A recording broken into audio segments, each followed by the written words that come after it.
वैष्णवी आत्महत्या प्रकरणी अखेर पिंपरी चिंचवड पोलिसांनी सासरे राजेंद्र हगवणे आणि त्यांचा मुलगा सुशील हगवणेला स्वारगेटमधून अटक केली आहे। 7 दिवसापासून त्यांचा शोध सुरू होता।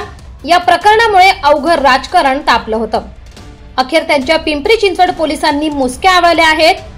पहाटे 5:30च्या सुमारास त्यांना अटक करण्यात आली आहे अशी माहिती सूत्रांनी दिली आहे। गेल्या आठवड्यात राजेंद्र हगवणे यांची सून वैष्णवी हगवणे यांनी गळफास घेऊन आत्महत्या केली होती।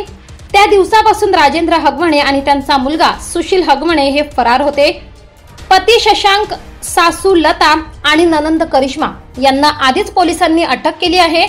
त्यांना 26 मे पर्यंत पोलीस कोठडी सुनावण्यात आली आहे।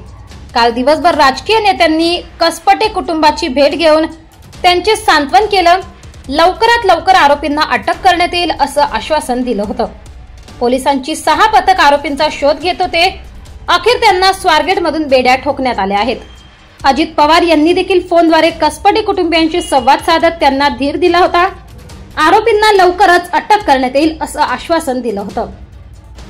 वैष्णवी हगवणे आत्महत्या प्रकरणातील आरोपी राजेंद्र हगवणे आणि सुशील हगवणे यांना शोधण्यासाठी गुन्हे शाखा आणि पोलीस ठाण्याच्या एकूण 8 टीम त्यांच्या मागावर होत्या।